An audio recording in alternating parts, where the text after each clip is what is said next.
Today we have NI Screen with David and Chris, who'll be giving a presentation talking on a number of different areas within their company and what they provide. Sorry, I'm put on pressure to give an introduction.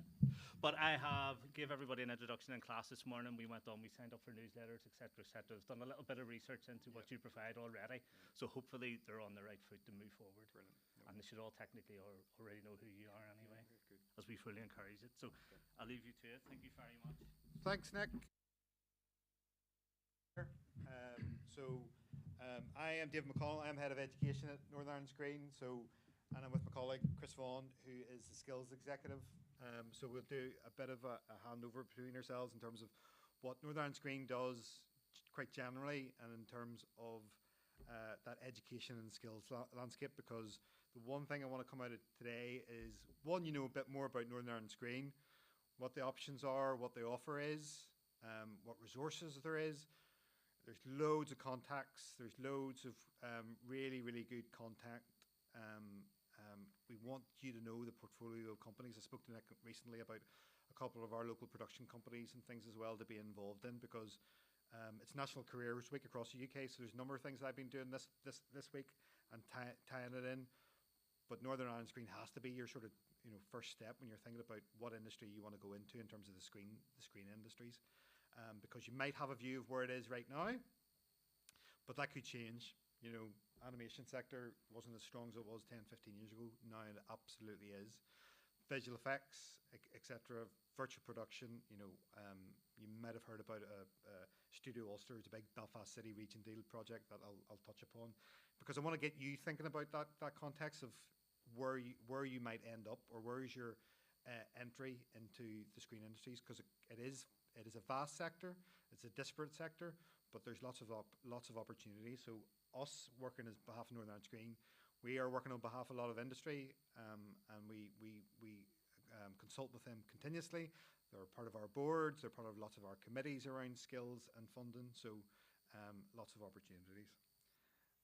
So just quite quickly, in terms of our vision, split, and probably why it's an integrated agency, and that's why it works so well. We want to make Northern Ireland strongest screen sector outside of London, and that ambition has been there for the last 10, 15 years, to make sure the biggest productions, whether it's large scale or animation or games, come to Northern Ireland. And there's a various amount of reasons why they do that. Yes, it's funding. Yes, it's tax credits. A lot of it has to do with the people and the crew and the standard of crew that are here in Northern Ireland, and you can absolutely be a part of that. Cultural, again, in terms of that vibrant culture that exists across the screen industries as well, and why we need to work with the local festivals, and why colleges and you guys should be part of that. I know there's the RTS Programme Awards, there's the Student Awards that are coming up this month, I think, as well, that you can apply to. We work with a host of organisations such as Into Film and Cinemagic, all about careers and work experience. And Cinemagic is actually on at the moment. And you might think it's a really, really early years kids festival. Lots of masterclasses and workshops live at the moment, ranging from for all different age groups as well. So yes, there's screenings of Wicked sing-alongs if you really want to do that, but there's loads of really, really industry leading masterclasses this month as well. So please check it out. And then finally, educational. So bit that I'm focused on in terms of what we do, why we do what we do, right from 4 years up, right through until I basically hand over to the likes of Chris. So all the young people that we engage with across school and colleges, which is thousands and thousands, and it gets narrower and narrower in terms of the focus, then we know how serious you guys are, and we want to make sure that we provide the opportunities and the trainee opportunities for you, and the funding opportunities as well, if there's schemes that you want to make your own film, animation or game. So in terms of what we do in Northern Ireland Screen, production, development funding from film. So why the studios, why production companies come to us for funding for their content. Obviously, a big push on it is making sure that Northern Ireland is a worldwide production location, to make sure that we have the infrastructure about, and again, it's promoting that product and talent worldwide. So again, we weren't really successful on Sunday night there. A certain film didn't quite make the short list, but we have been quite recently with Belfast and An Irish Goodbye, when we've got something like the Oscars and you can say that was made in bit by a bit of Northern Ireland Screen funding, and you know, we worked with the likes of Ross White at the very early stages of that when he was doing selling an Irish Guy Goodbye around the world. That was a big marketing effort because he has to be at all the festivals and sort of to get that over the line. Obviously, financial assistance for training and skills development, and Chris will touch upon that in terms of your next steps in terms of where you are at your end of your course or where your next steps are going to be. And then investment in, as I said, from an education point of view, big focus on digital film archive, really big area of growth for us, and obviously the raft of film festivals. So, as I said, Into Film, Cinemagic, Belfast Film Festival, the Media Festival, which everyone should be at in November. I don't know what the dates are for this year. Foyle Film Festival up in the northwest, Docs Ireland. If there's documentary filmmakers in the audience, lots of opportunities. So again, what does that look like on the ground? So hopefully you will have a bit of awareness around our studios development. So obviously started with the top right hand corner with the old paint hall, which then changed into Belfast Harbour Studios. Loop Studios, I was actually at Gilnhart Primary School this morning, and that's 2 miles down the road from them, so they could actually find out, my God, there's a film studios there, and the fact that the Kevin Hart movie, Netflix movie, Lift, you know, they recreated the interior of the fuselage inside Loop Studios, and think about the people who drive down Castlereagh Road every day and don't quite know that there's a film and production studios there. Belfast Harbour Studios as well, in terms of big investment, again, a great partner in having with Belfast Harbour, so it's up and running now, about 7 or 8 years, and a fabulous facility. And again, to have the infrastructure there is critically important. So when we're, and our team, like Richard and Andrew and the board, are speaking to the biggest studios in the world right across globally, that they know the infrastructure's in place in Northern Ireland, that the studio's in place, the funding's in place, the crew's in place to make that happen. And again, a bit of a leeway into potential trainee opportunities is what it looks like inside those studios. People don't quite grasp the scale of those studios. Belfast Harbour and Titanic are both now over 100,000 square feet. So the scale of these buildings that we have are phenomenal. And it's great. Sometimes they are empty warehouses, but sometimes they are fantastic shooting locations at the moment. And Death of Robin Hood is in Harbour at the moment, as well, with Hugh Jackman and Jodie Comer.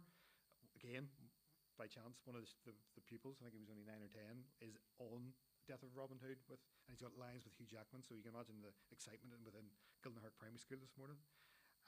Obviously, again, in terms of the skills opportunities, and again, the set design as well. Game of Thrones on your left, Northman on your right, up at Tor Head. So again, when we're recruiting, we were thinking about everybody in the room here, but colleagues and stuff who are on different courses. When we're thinking about craft and technical in terms of the construction opportunities, grip trainees, lighting and rigging, there is opportunities that people may not think about the industry, but that's where we have trainees and new entrance options as well. Put this up here in terms of the Mandalorian because, again, the focus of Disney developing the Mandalorian was around virtual production as well, because that is the big focus of Studio Ulster. So again, rationale of why that is a Belfast City Region deal, why it's £70 million plus development at Harbour Studios. This is an absolute state-of-the-art facility, again, because Northern Ireland has to be ultra competitive when we're working, whether it's down south or London, but absolutely international in terms of making sure that we have the facilities, the R&D opportunities as well, that we are ahead of the game in terms of virtual production. So when we're talking to my colleague Andrew Reid and Nicola Lyons, just back from LA of all of last week, so we can give them all the strengths of what the existing offer is, but Studio Ulster has just come online this year, and one of the first productions was with one of our local production companies, Stellify, which will be out in BBC later this year as well. So we've got another offer, another reason why the biggest companies in the studios in the world come to Northern Ireland, because they know they can get access to these facilities. Again, a bit of an overview of this is our last spend outcome for our last strategy period as well. This is slightly changed because what we had spent, the return on investment in terms of the screen fund was over 330 million. And what we wanted it to be, we're probably going to achieve higher than that at 430 million. Now, some of you know there was a big strike in the middle of all this. So, but Northern Ireland Screen pivoted quite quickly when I think it was How to Train Your Dragon, was just about to start shooting in Titanic Studios when the strike came on. We didn't stand there and stood still. We worked with a lot of our TV drama and contacts to make sure that the likes of Blue Lights came back, Malpractice, lots of these bigger TV dramas that's on BBC and ITV now that happened, and that was being to make sure that we met our targets for spend. Quite generic again. What are the screen industries? It's always that background of film, television, animation as a big growth sector for us and our companies. That when I think about where we are right now, how close we are to some of our biggest animation studios like 16 South, Paper Owl, etc. Visual effects, again, how technology is going to drive that again as well. So why the likes of Studio Ulster, but why we want to speak to across FE and HE as well as with industry in terms of where the next steps are. And obviously our gaming sector as well. So that's what when we talk about Northern Ireland Screen, used to be Northern Ireland Film and Television Commission. Northern Ireland Screen makes it that film and TV, yes, it maybe the largest portion of that, but those other sectors are core to what we want to do. Obviously as well, in terms of the amount of different job roles across the industry as well, and where your head's at really, in terms of what course you pick, what course you're on now, where's my next steps, what masterclasses, workshops can I avail of, how does the Skills Fund, etc. exist in Northern Ireland Screen, where can I find our next steps, because we have the trainees and you'll see them when they go live, whether it's craft and technical and within the animation sector, within the game sector, there's lots of opportunities, but people do still summarize that it's going to be in above the line, when a lot of the rules and what we're interested in and what we can support are below the line.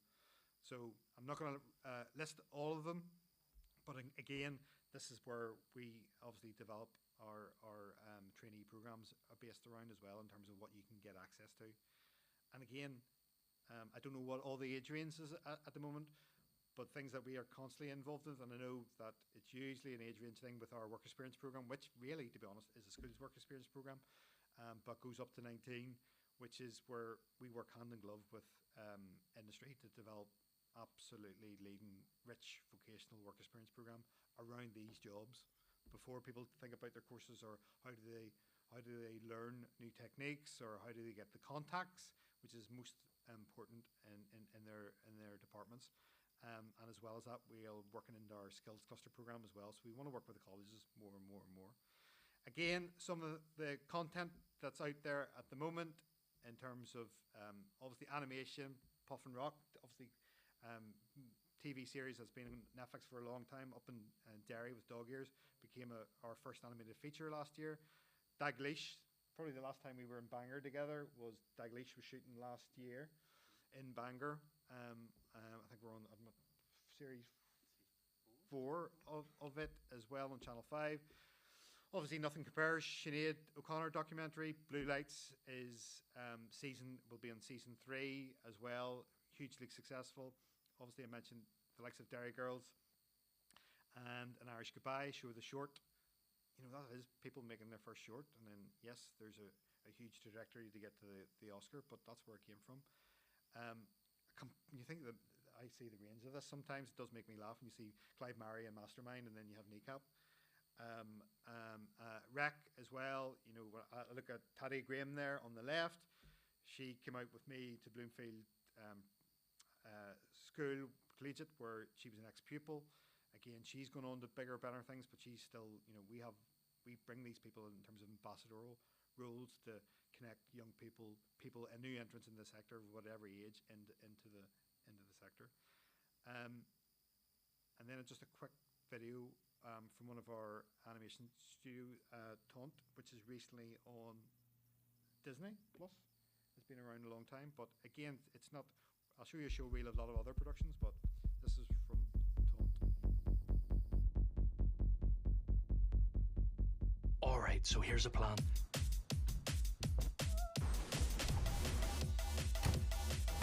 Dead? What do you mean we're dead? I mean, you're dead. This is the Soul Office. You both share the same desire. And that's to go back and successfully steal the ATM? Oh, there's a tasty wee idea. Put the foot down, wee girl. Let's do this, babe. Quick short from Taunt Studios, who are just great studios, great team. Help out with me in terms of education and careers, and working with me particularly. We were moving image arts because quite a lot of the team did moving image arts at GCSE and A level.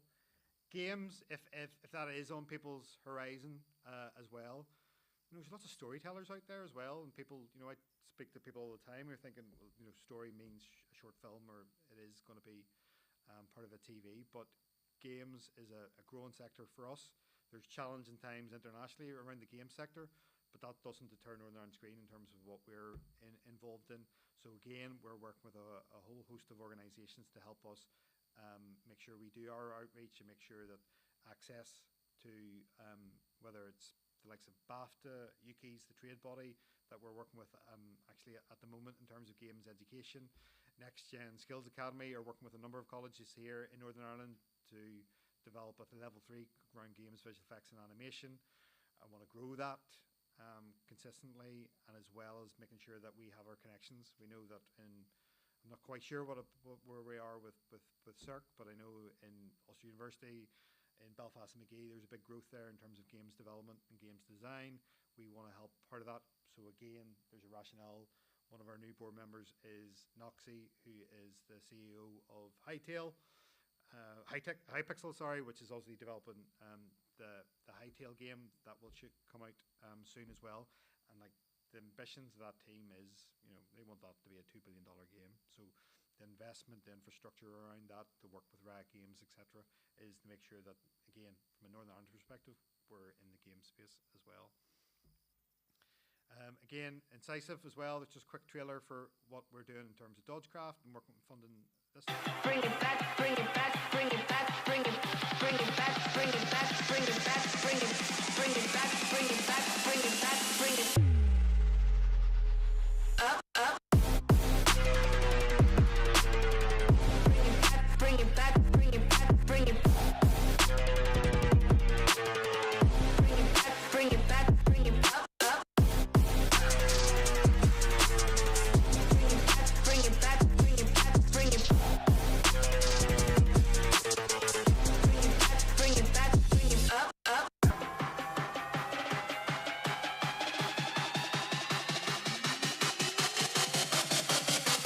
Bring it up, up. Bring it back, bring it back, bring it. Bring it back, bring it up, up. Up, up. Bring it back, bring it back, bring it. Bring it back, bring it up, up. Bring it back, bring it back, bring it back, bring it. Bring it back, bring it back, bring it back, bring it.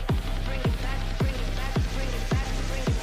Bring it back, bring it back, bring it back, bring it. These guys are all based in, which is basically our games incubator as well. So we love the fact there's somewhere like Ormo Baz. There's fintech companies in there. There's a lot of software companies in there. There's games companies. So there's that mix, and really just a melting pot of people, that creatives and digital and software. That it's a whole. The success of that has been those partnerships that have developed over that necessarily wouldn't have, in terms of sort of getting the creatives and non-creatives together. But it's worked really, really well for us. Very, very briefly, just before I hand over to Chris, is our careers and work experience programs. As I said, that is something that we're really, really, really proud of. Predominantly, it's between 15 and 19, because it just really replaced the school work experience program. But we developed that in partnership with industry, so any young person of that age group can then access working with a visual effects super or working with in an animation. We've started doing our sessions around virtual production and AI as well. So we run probably 35 to 40 different work experiences through a week. And that's on top of our academy programs as well. So some of you might be aware of BFI Film Academy, animation, visual effects, games, making sure that those academies. So ScreenWorks was always the sort of replicate your, if you're in first year of the college, second year in college or whatever, or first year at uni and stuff, you can still access that. But that's a week's work experience, and then our academies are outside of school, so those twilight weekend based, but they are brilliant. And I was actually at the BFI showcase in Derry at the Nerve Centre on Saturday there. Again, it's just some of the talent that's being showcased, and they're right up there with their UK counterparts as well. And again, the quick mix of that, like, even the young people there, like, yes, we do visual effects, yes, we do animation, but the kids built R2D2 as well over the course of a week. And that is like wannabe engineers, people who want to be and who don't necessarily think about it, but that was phenomenal. And it's a working prototype. You can see it with the guys at Into Film. So we're trying to demystify the sector. And yes, there's a lot of jobs that people do know, but lots of opportunities. And that actually that happened because we met the engineers, the the original guys who made it for the original films in Pinewood. And it was, when the new films were being made, they were like, nobody's doing this anymore. How do we find this? It was unique how that all came about again. But because those talents are lost, basically, that was a lot of cases with a lot of industries. So our academies program, again, really, really, really, really proud of everything working in terms of industry throughout that process. So animation companies are all part of the academy, games, etc. Visual effects, that all spend their time, and we're really, really grateful of the relationship that we have with them. I'm not going to go on too much, but again, when you talk about our website and our skills and training opportunities, it's right there in terms of what those look like and how they exist, what your next steps up. But Chris will cover that in his background. Again, lots of different opportunities. Cine was probably one of our new ones. Which it was 93 people working in the industry who never thought they would be working in the industry, from a whole different range of backgrounds, and they're working right across film, TV, animation, games as well. So we're really proud and of what we've done and achieved in terms of trainees, but Cine was the perfect example of reaching out to community groups, reaching out to different people who never thought they were in a million years of it. So Northern Ireland Screen doesn't sit still. We're always working again to make sure where the next steps are. Again, so lots of training opportunities. The short film called, our newsletter is brilliant. We've got our newsletter is a recent thing, but you'll see when all our calls are. You'll see notifications about our crew database, which is open to new entrants as well. Our previous crew database was probably limited to people who had 2 credits. Now there's a new entrant progress. So because you'll see on our socials, you'll see, right, we've got a studio in a large scale calls for crew. So we constantly keep that updated, and we want to work with new entrants coming into it, and that's what Chris will talk about. Again, just in terms of more resources as well, screen skills, job profiles, career backgrounds, maps, things. The hard copy brochure I left on some of the seats and stuff will give you more links and websites. There's lots of resources out there, maybe take a bit of time to dig through it all. But if there's any questions, then do obviously ask us. Again, next steps, lots of focus. That again, Northern Ireland Screen we're in a lucky position that we're able to support. So a list of film festivals, like the Media Festival, it's 2 days in November. Like the buzz about the event at the MAC this year, we have workshops about specific things. But then we had Tim Davey at it last year as part of the RTS Awards as well. They are great for connecting, networking. Might not be everybody's cup of tea to do that, but when you have your peers in your room, we want industry to work with you guys and hear from them. So we'll make those opportunities, because it doesn't happen all the time. So the Media Festival, the Foil brings industry, Belfast consistently does. Render, which was a new festival, it's having a breather this year, but will be back next year in terms of complete, mash of what is the screen industries. It's not just film and TV.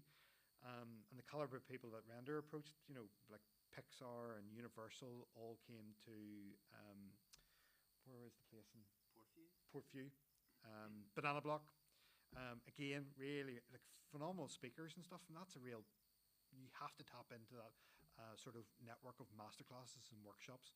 Your course is brilliant, but there's lots of world out there in terms of what's next steps. And even I said that the Cinemagic ones, you might think it's a kids' film festival, but it is. But when I looked at the industry workshops, they are brilliant. Finally, really, Belfast Stories. So Northern Ireland Screen has been involved in the background of that for a long time, and it is still a few years away. But that will be a bit of a home for us as well. We can't just take next class and drive you straight into Harbour Studios and stuff. It's difficult. Belfast Stories will be our sort of screen hub. Yes, there'll be a cinema element of it, but we want it to have a production, a studio element, and to utilise that. So that is a big investment, obviously, in the centre of town. And yes, it's going to be a visitor attraction. Yes, it'll have a big cultural impact, but we need it. We need it, absolutely need it, to have a production and a skills part of that as well. And again, that won't be just film and TV. That'll be an animation and growing sectors as well. I'll let you do the CV bit. My contacts are there. It's just simple. It's david@northernirelandscreen.co.uk. I'm always free for a chat, an email, through Nick.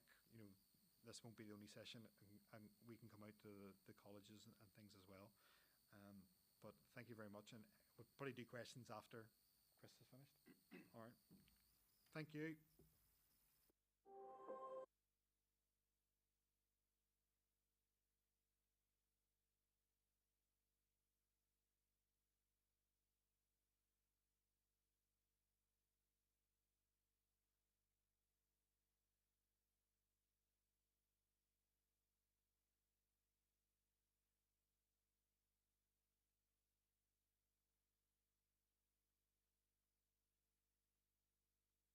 Probably a bit of overlap here from my presentation and David's, so I might rattle through a few of these.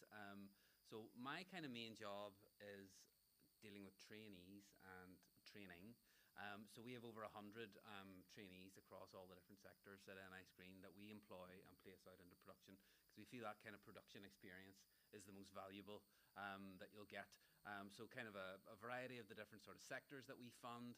As David mentioned, the scripted, unscripted, animation, gaming, Irish language, Ulster Scots, education and archive, and we would have trainees and training across all of those kind of sectors and areas. We work on 4-year strategies, which David had said. So the current one we're kind of coming towards the end of, story, skills, and sustainability. So sustainability is a massive thing at the minute. So we've introduced things like HVO, which is sort of hydro-treated vegetable oil, into all of our production. So all of the plant vehicles have to use all that. So all of that is becoming huge, and big studios coming in want to know that you have a sustainability plan, a skills plan. So big shows like this, and you'll just see some of these are 3 sort of BBC shows that you might know, Blue Lights and Hope Street and Mastermind, and kind of the impact that comes back into the economy. We obviously, it's a creative industry. We're funded by DFE, Department for Economy, so it's an economic fund, so we have to show an economic return, and there's a massive economic return in a lot of these productions. One of the productions that's come in, it's just wrapped, is a Channel 4 series called In Flight. And just to show how our skills team kind of work with productions that come in. So the Buccaneer Media basically come in ahead of time and set up a production office a couple of months ago. They're crewing up, a couple of months before they start shooting. And they say to us, do you have any trainees? And we say, yes, of course.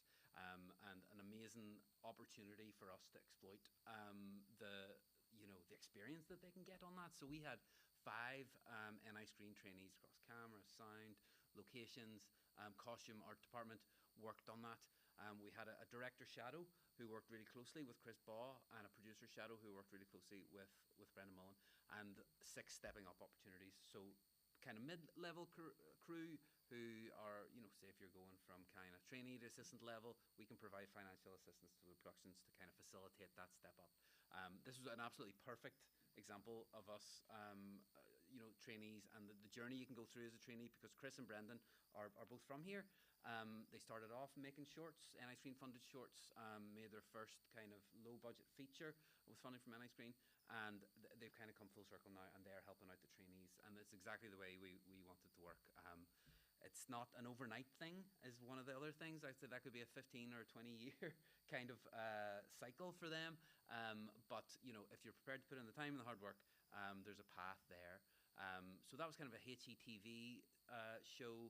The large scale, as David had said, the kind of scale, someone says to me, you know, what's often asked what constitutes large scale, and it's obviously budget, but it's construction as well. So it's in all those industries and all that economic impact that comes through that. So like David said, that's the Northman up at Torhead, kind of the edge of the earth really, as an old kind of Viking village. We've got all our studios, which I think the Northman was in harbour as well. There's a shot of it empty. It's kind of weird going into it, isn't it? You're not used to being in such a big space, kind of echoey and strange when it's so quiet and there's nothing in it. Studio Ulster is just beside it there. You can see another huge plus for Northern Ireland is if you look at the studio, you're 5 minutes to Belfast City Airport, you're 20 minutes to Belfast International Airport, you're 45 minutes up to the north coast, 45 minutes to the hills of Tollymore and the Mournes and all that. So that's a really unique, whereas it can take you half a day to drive from one side of LA to the other. You know, in Northern Ireland from this base, you can have so many different types of locations, cities, you know, castles, hills, mountains, within 45 minutes. And the old time is money adage in film and TV really is true, because you need to make your days and you need to get as much as you can out of your days. So that's all kind of culminating with virtual production, which is happening. A new smaller studio is open now. There's the bigger one at Studio Ulster opening very soon. The Mandalorian was a big one, which I'm watching with my 7-year-old at the minute. And I keep saying to him, Daniel, look, you know, that's not a real background. That's, you know, it's an LED volume wall. And he keeps telling me, you know, shut up, Dad. I'm trying to, I'm trying to watch Grogu, Baby Yoda. So another movie I watched recently was Perthings by Yorgos Lanthimos, who utilized it. A lot of time it's kind of used for kind of photorealism, but this is kind of more creative. It's kind of surreal. So you can see the kind of how that screen interacts with the set build. And it was actually shot on film, which I thought was really interesting, as kind of the older traditional methods, you know, clashing with the new. And you can see just the huge bank of LED panels. I think this is in Budapest. It was a few years ago. It was shot and made. But it's incredible technology that people are using in different ways. And this is Robbie Ryan, who's an amazing Irish cinematographer. So we've got the Pixel Mill, which is our interactive space. I kind of specialize in the drama and unscripted fact-ent world. David's gone through a lot of this, so I'll not bore you with all that. And the festivals, yeah, I know we mentioned networking, and I hate to say networking, but it's more just getting to know people and building relationships, I suppose. It's a really good opportunity to do that. So just a wee bit about myself, and I'm not just saying this to talk about myself, but just as in a way of showing that everybody's path is quite different in the screen industry. There's not one right way or wrong way. So I joined NI Screen just pretty much exactly 2 years ago. Before that, I worked for 10 or 12 years in industry. I started off on a trainee scheme called Aim High, which is funded by NI Screen, BBC, and Creative Skillset, as they were known back then. So it was 18 months of paid placements. So I did 4 paid placements over 18 months in factual, drama, entertainment, quiz, Wild Rover, Paper Oil, kids in animation. So that was me coming into the industry completely cold. I knew no one, and coming out with 4, you know, potential employers. It ended up I stayed with Paper Oil on my last placement for 7 years and 2 kids later. And then I went freelance as a producer just before COVID, which wasn't actually a great time to go freelance. But look, no regrets and all that. It's an incredible industry, and if you want to be a director, if you want to be a producer, if you want to be whatever you want to be, just to say that, you know, you might have a few detours along the way. You might step this way, you might step that way, but it all helps. So I started as a runner, was production assistant, trainee researcher, trainee assistant director on the fall, up to researcher, archive researcher, assistant producer, and I started now getting interested in shooting and editing. So I was a shooting AP, trainee editor, production manager came out of the blue. I was working at Paper Oil, and they were producing a show called Pablo. The production manager left. I had to learn how to, production manage animation for a 52-part series, in 2 weeks, which I'd never done before. Don't recommend doing that. Amazing challenge, amazing experience. I also edited on some of that show. Back a bit to documentary then, producer, director. After my second child, I needed be a little bit more office-based. Always liked the technical stuff and editing in the post. So post-production supervisor, head of production, shooting producer, director, development, and I kind of fell into producer editor was where I probably was most comfortable with and kind of made the most of my skill sets. So just a few shots there. I was trainee AD in the fall, so that's me bottom right. If an extra doesn't show up, they'll often throw a costume on one of the runners and get them in, so that's me trying to lift a body. Filming with a puppet for a kids show, trying to film seals in Strangford, and bottom right, kind of top of a mountain, trying to film deers for 3 days. I didn't see a single deer for 3 days, but it's all part of the crack.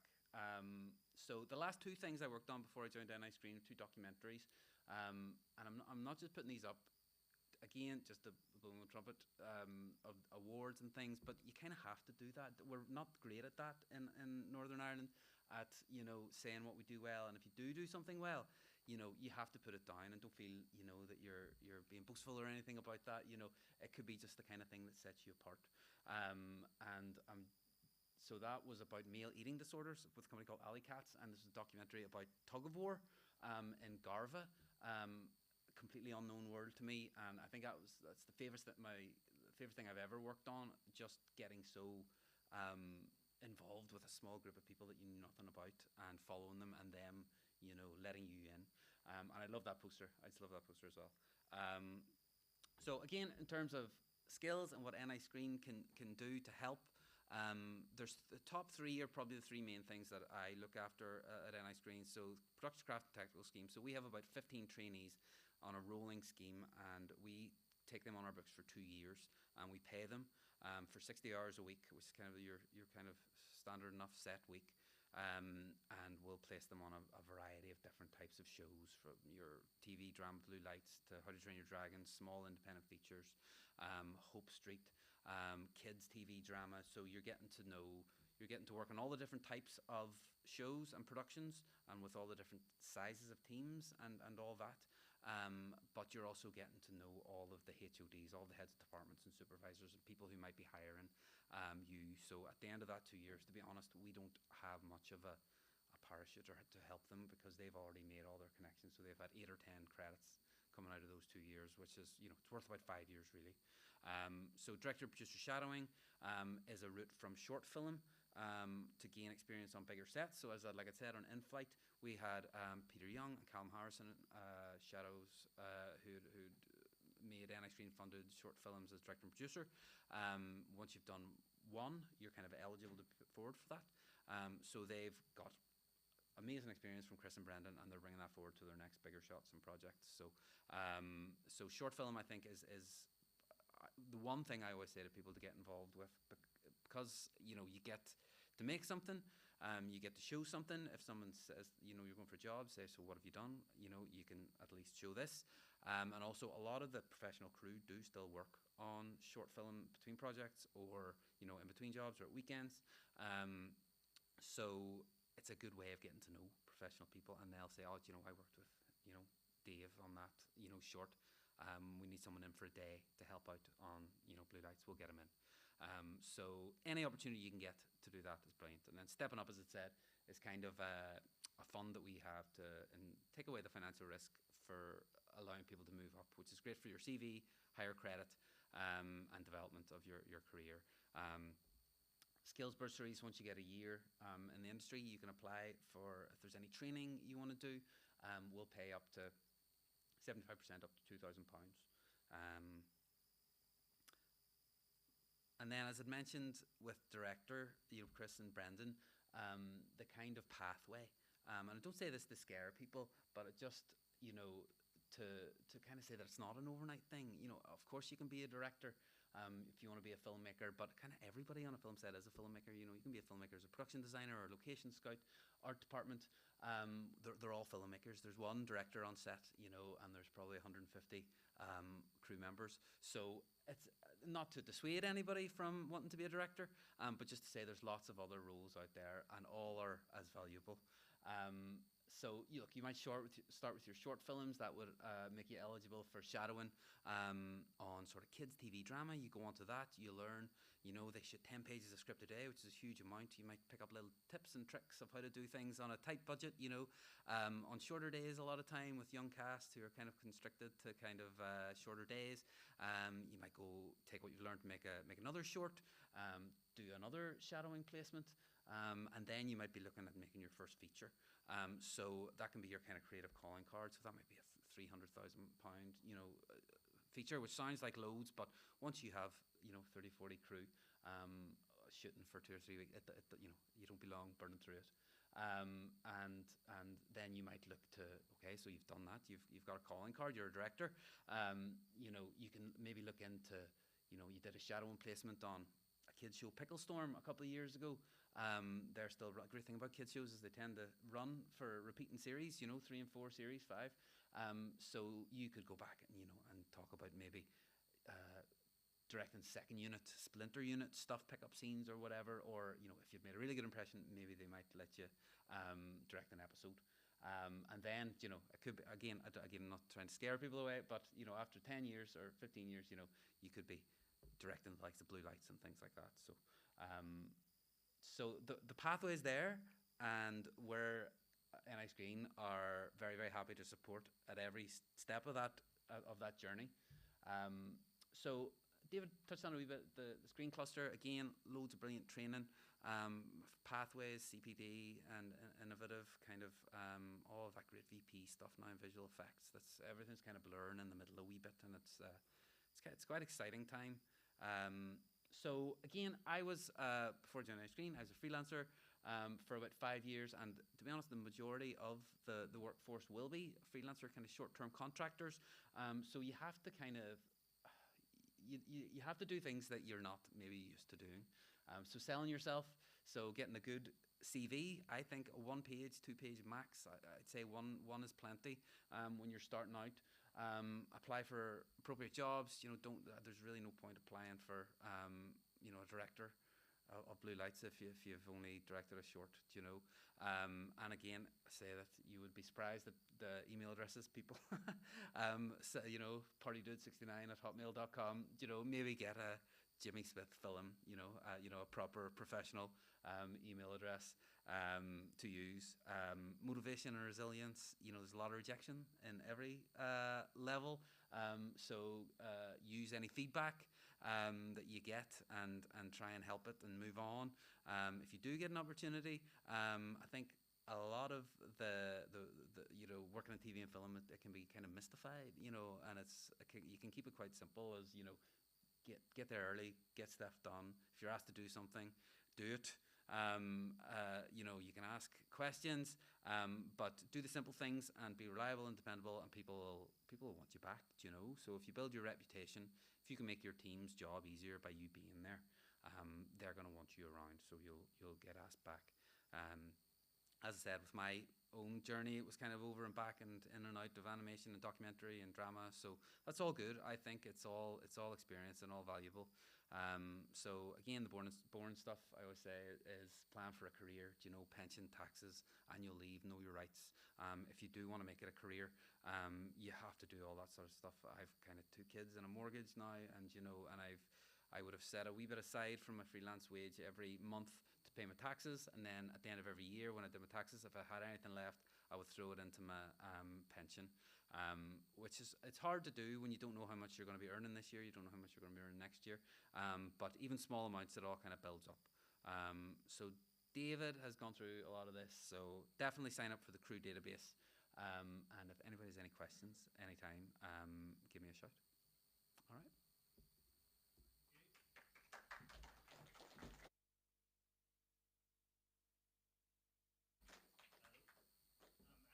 Couple of questions that some of the students had asked me to ask, if it's okay to run them past you. Question for some of the students in Lisburn who are on the stream had asked during their second year, level 3, they produce a final major project, and for quite a them it's a short film and works as a sort of proof of concept. And they were just wondering, what is the process, and is there any support and funding if they want to develop that further and look at actually producing it into a short film? Just what is the process, and what is the type of funding available, and how would they go about that process? Our short film fund, our colleague Christine Morrow could find out more about that. I don't have it on the top of my head. I don't know. It's our The call's soon, I think, in the next couple of Yeah. months. But I think, yeah, you just apply for the funding. It's quite competitive. But if you have a shorter piece, to sell that idea, I don't see why you couldn't use that to apply for that. Of others. You mentioned sustainability during your both talks, and it's one of our themes this year. And one thing we looked at the start of the year was the students had to suggest ways of having a more sustainable future in the film industry. And one of the things they looked at was something else you mentioned with virtual production. And they were saying how you can save money on travel, but also how you can reduce fuel costs, and how you have a less an impact of turning up to areas of natural beauty and setting up rigs when you do it all virtually. I was just wondering if that was something, obviously you are aware of it, but does that sound like a big selling point of virtual production within industry here in Northern Ireland?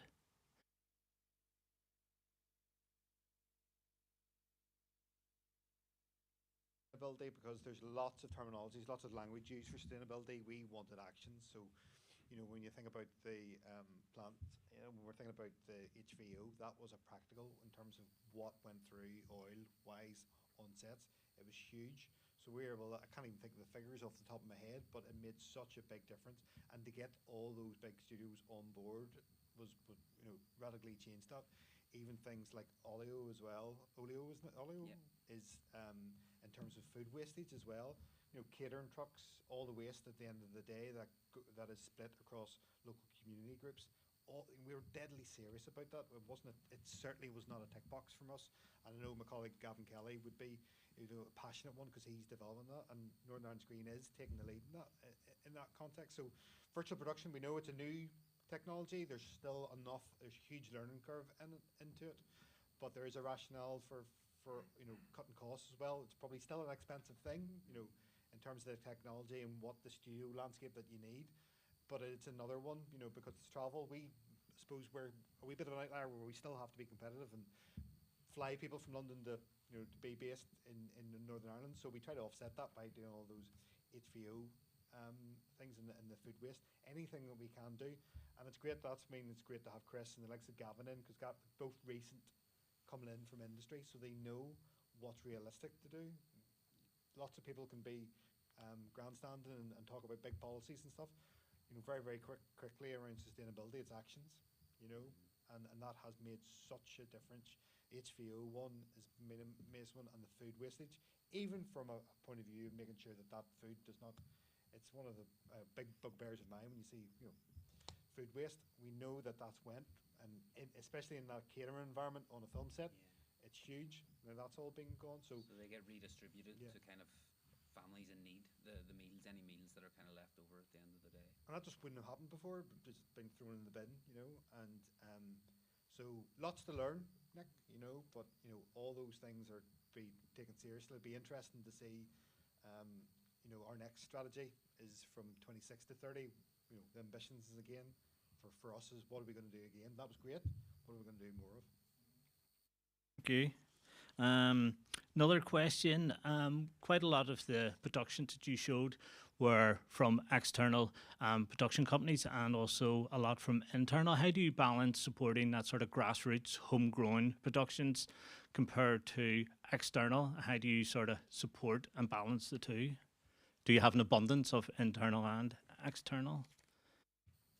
Good question. I suppose I'll pass it over to my chief executive, but it's when he's there. But the large scale fund finances an awful lot of all that, making sure that we can pivot towards making sure that we, at our core, we want to have independent film and talent coming through. The large scale will always hit economic targets, and that means that we can focus on those short films, and we'll take, I think, as sort of Chris alluded to, that it takes time. So we're always there as to build a consistent model. That's why when you mentioned about the short film, that's there every year. You know, New Writers Focus is there every year.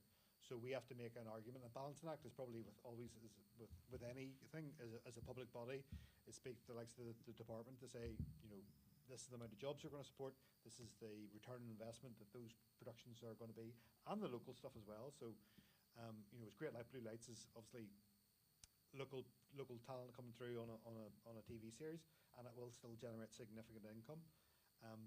But that's a long time process. So, you know, I suppose that's a lot of conversations, you know, with our board and things, but where the large scale is a target because we know we can get the return on it, because we, as a public body, will have to work with government to say there's a rationale for them giving us public money and then us investing in that.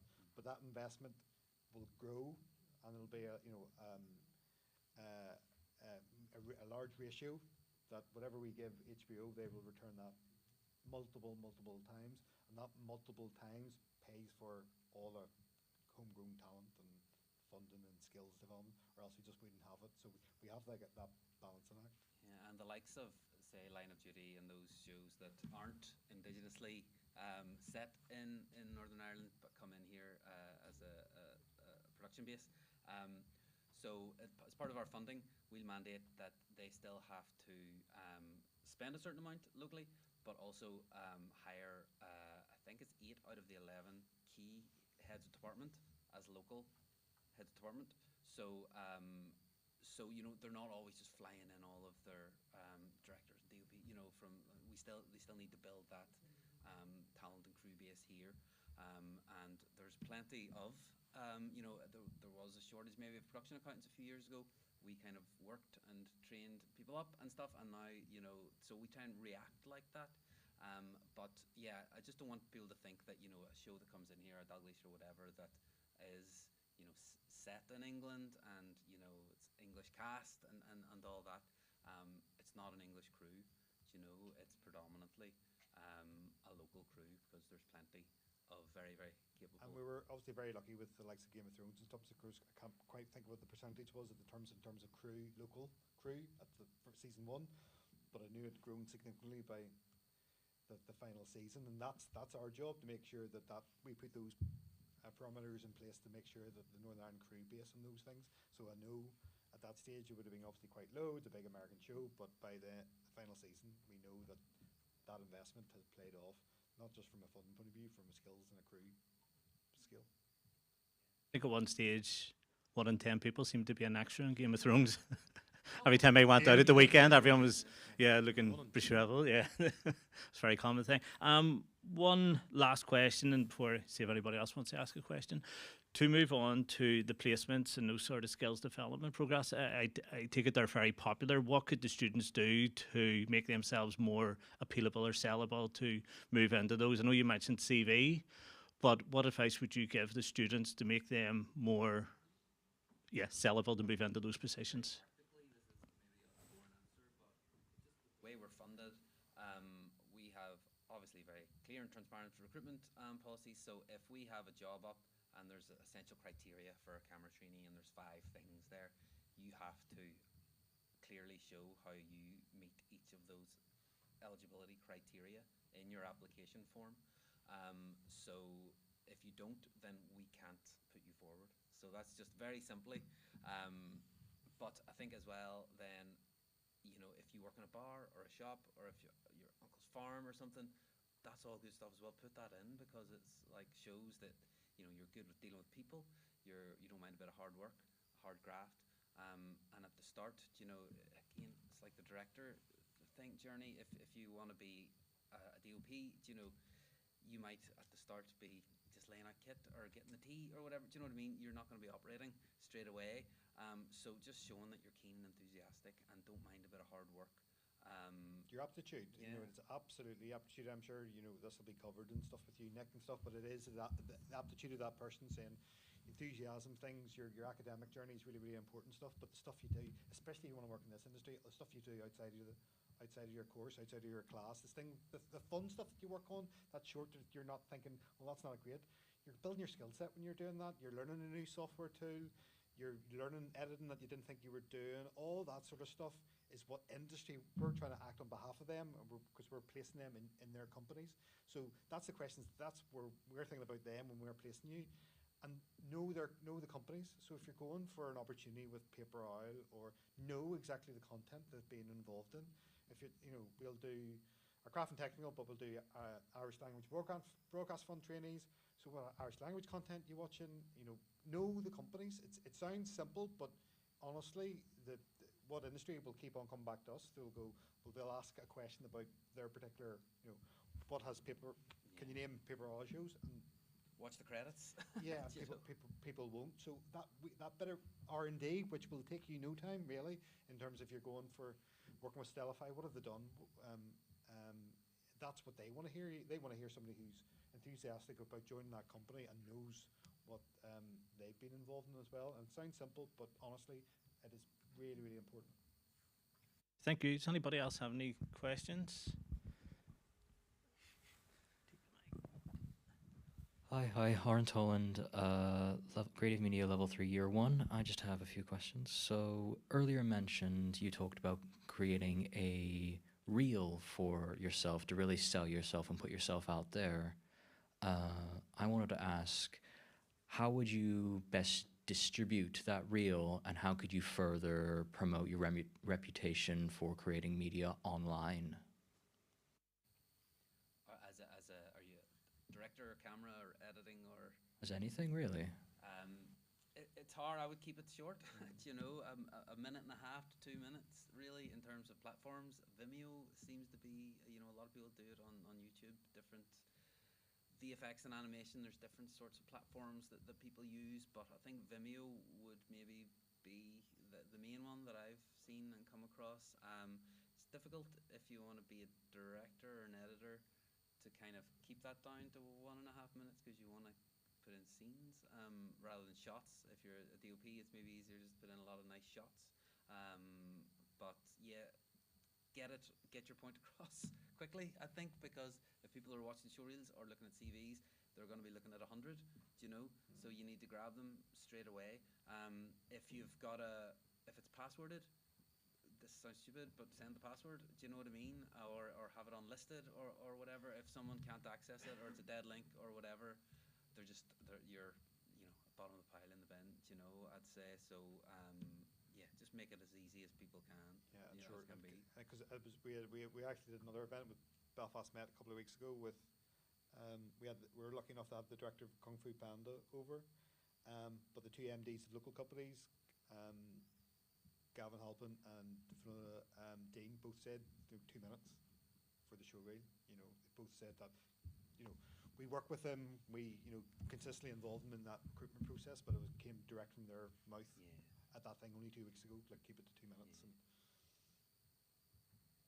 Thank you very much. Actually, one more before I hand this back off to Nick real quick. I wanted to ask, where would subtitling, creating subtitles, what category would that fall into? Because I've done that myself manually, and I'd say that's something that we're probably going to lose to AI pretty soon, to be honest. It used to be, and I literally had to type out myself subtitles for programs, but I just think that's one of those things that people are scared to talk about AI and all that, and it's taking jobs and stuff, but I think subtitling is maybe, and dubbing and things like that, are one of those that I don't think you can fight the oncoming, it's just going to be, it might get you 90% there, and then you might have someone to overlook it, and if there's any little mistakes, you tweak those for the last 10%. But I know there's been chat about that in the Brutalist and stuff, how do people, storyboarding and things, and I don't think there's any point, trying to fight against it, in certain ways. It's unstoppable. It's gonna take some jobs, but I think you got to work with it. So do you have a particular interest in subtitling? Have I just asked your dreams, or? Popped into my head and wanted to ask it, really.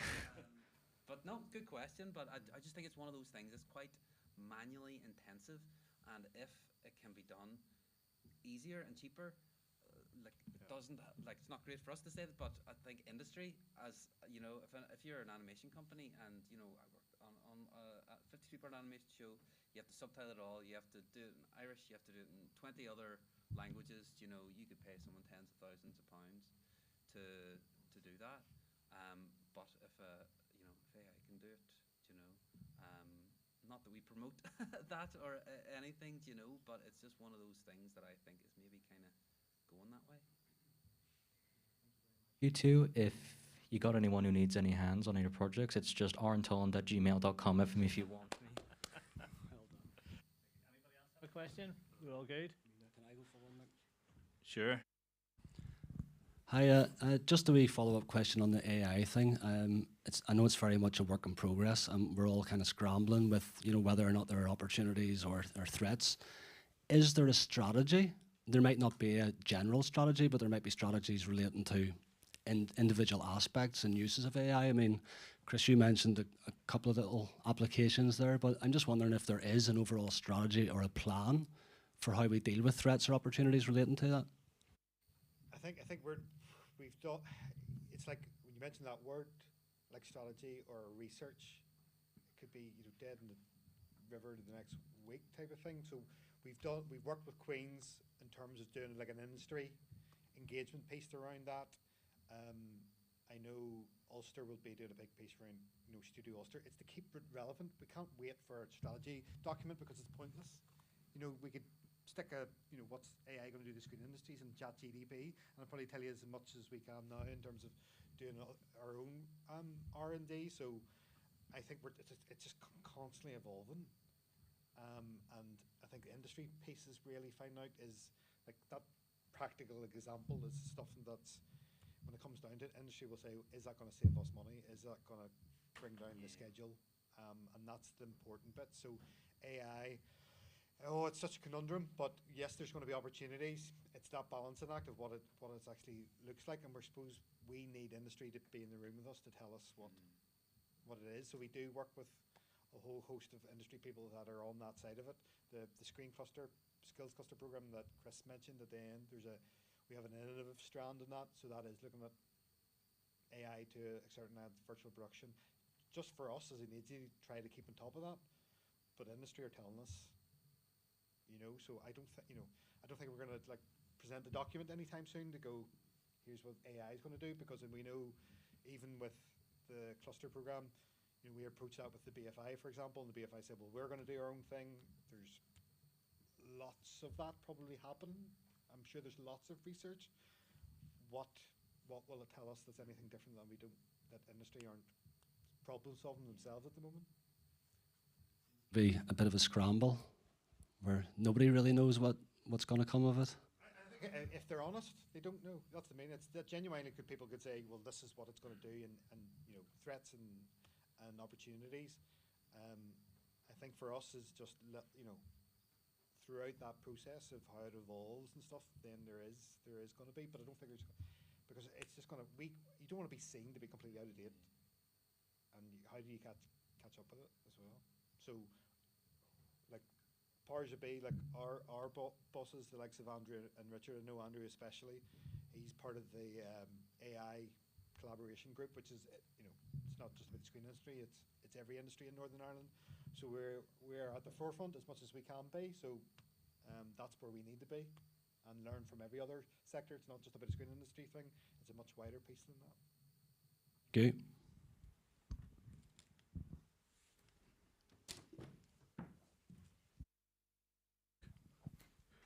Hi, I was just wondering, did you actually meet Kneecap on production of that film? I didn't. I think they were shooting just before I started. I didn't. I know, obviously, we have Anya Walsh, who's head of our Irish Language Broadcast Fund, so absolutely would be. There's 20th anniversary of Irish Language Broadcast Fund is next week, which they're doing as part of that launch, they're doing a Q&A with Rich.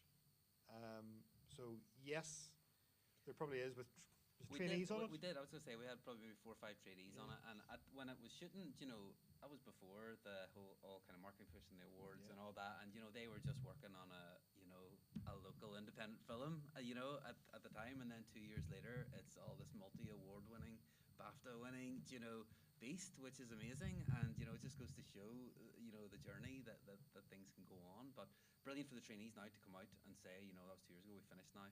I was camera trainee on, BAFTA winning kneecap. Films of 2024.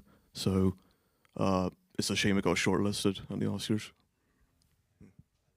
This morning we had a staff meeting. Nick Emerson, who's a local editor, was nominated for Conclave but didn't win either. So, but we shouldn't be focusing on the negative. Amazing to be nominated and all that, So.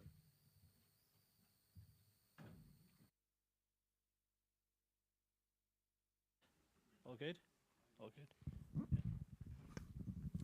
Hello, guys. You mentioned Studio Ulster there, and virtual production and AI and all is obviously featured very heavily in this. Now, we're obviously very much at the start of virtual production and AI and technology sort of changing the industry that we're working in and that these guys are studying towards. What things do you think they're going to need to keep in mind going forward? Because what we're teaching them now in 5 years' time, the industry could be 3 years' time, the industry could be completely different. And this is something we all obviously working in media know, that it does move on and it evolves and it changes. It seems to be happening. This seems to be quite a sea change, quite a watershed moment. So what sort of advice would you give these guys, knowing that they're going to probably come out of here and go into an industry that's moving forward rapidly and keeping their skill set engaged with that? First thing I would say is for you guys to be on top of that, in connection collab with us, absolutely, because I don't know if just Nick did the virtual production training at E3. That we want to put you at the forefront so that you're passing that on, So FE is represented on we've got a skills cluster committee, so we've got the BBC on there, we've got PACT on there, we've got BECTU on there. We want industry to feed into that process continuously. So I think how we keep pace will be really, really challenging, but in a college environment, we want us to have as good working relationship as possible, because there's absolutely opportunities. That virtual production training came about where the FE rep, Stephen from Northern Regional College, said, E3 have got the screen, and like Darren and the team at Belfast Met, they were still part of the lecturing team, but they were just working away.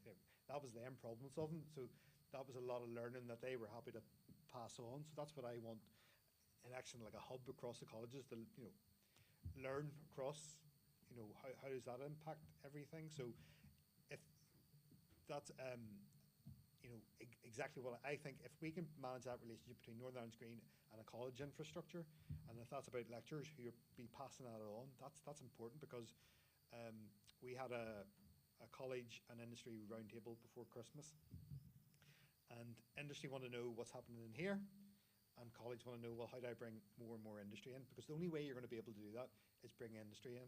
And if you got connections, great, but if we can help out with that, to say, as I said, Nick reached out to me about Stellify and Yellow Moon last week, and I was like, here you go, here's the contacts, that's what you need to do. And if we can be as part of that as well, just there's a forum, I spoke to Chris about this before, continuously, a couple of times a year, there's a working group that says, right, well, what do you need? And it could be really, really simple, that you ask us questions, and then we have our industry working group, and that will what can you do? Is there live project briefs that come from industry that will be this, and this, or is there certain changes with the curriculum and things? Is there more industry masterclasses or bolt-ons that can do that? Because I think Nick, you mentioned about coming on board with Pearson and stuff. What I'm really keen to see from Northern Ireland Green's perspective is, where's the missing piece of the jigsaw? Is there an industry bolt-on that you would love in your course that would do this, and this? That's what I want to hear.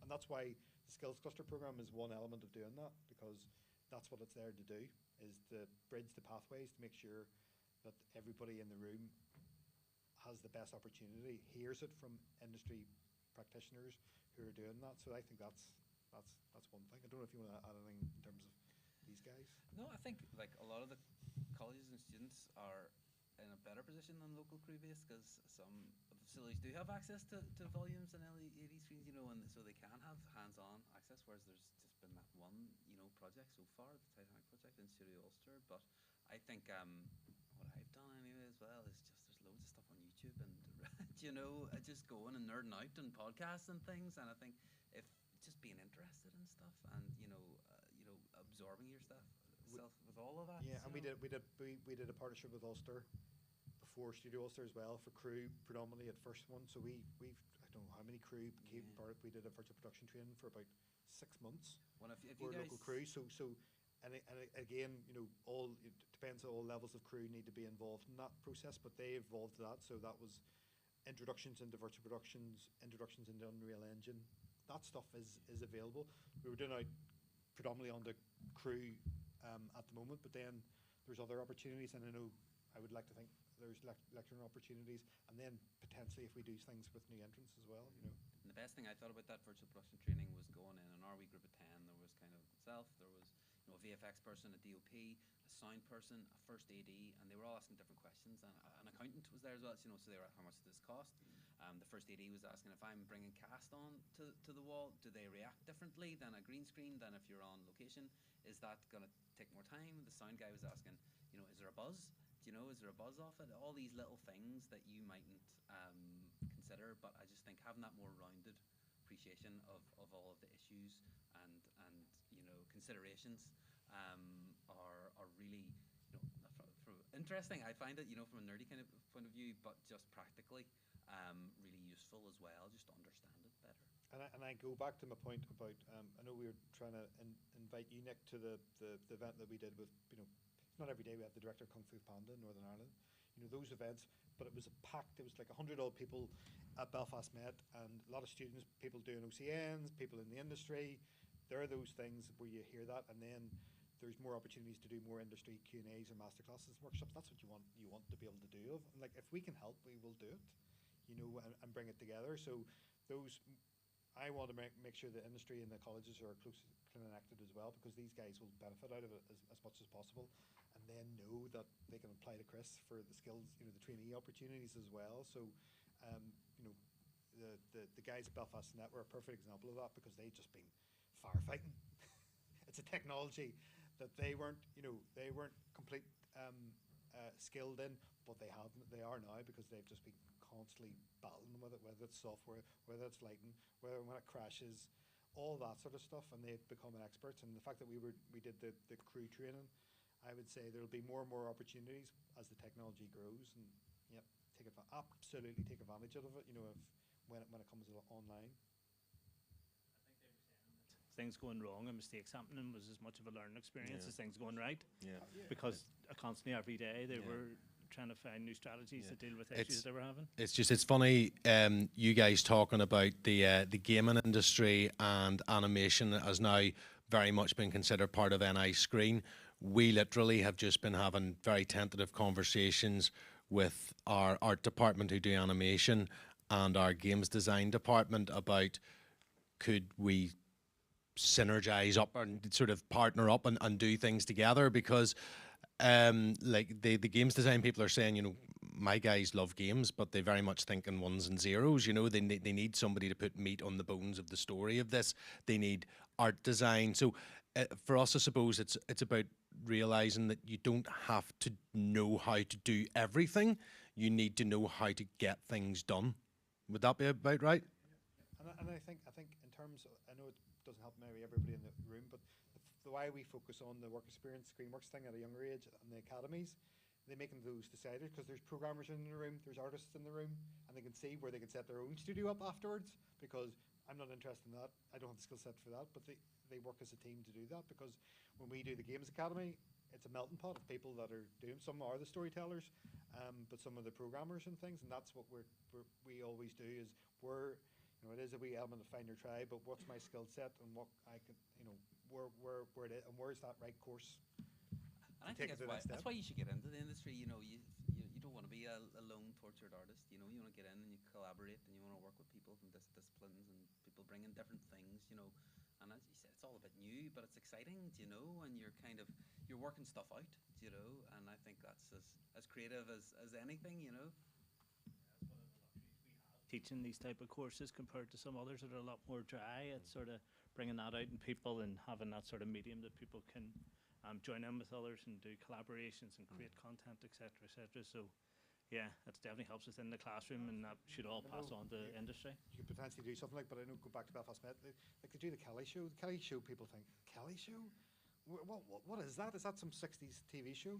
But it worked because the catering department, the hair and makeup team do it, the camera, elements of Belfast Met all come together to make to show how a TV show came together, and that's the bit I loved about it, because they would never meet, the guys who looked after the set, all that sort of stuff, the art department, they would never have spoken together, but then they've got that, oh, by the way, we produced the Kelly show, I don't know what it is on NVTV, etc., and that's just something else that's added on to that, and some people do the visuals as well, so all those things can't be discounted,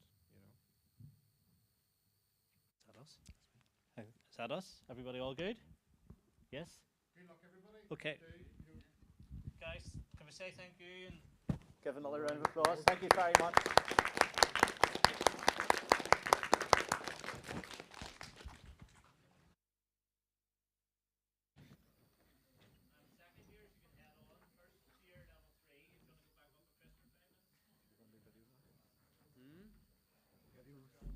Live stream No, going around the world. that's what I'm saying. Mary's Oh, gonna no. Mary's gonna email us. Chris Vaughan said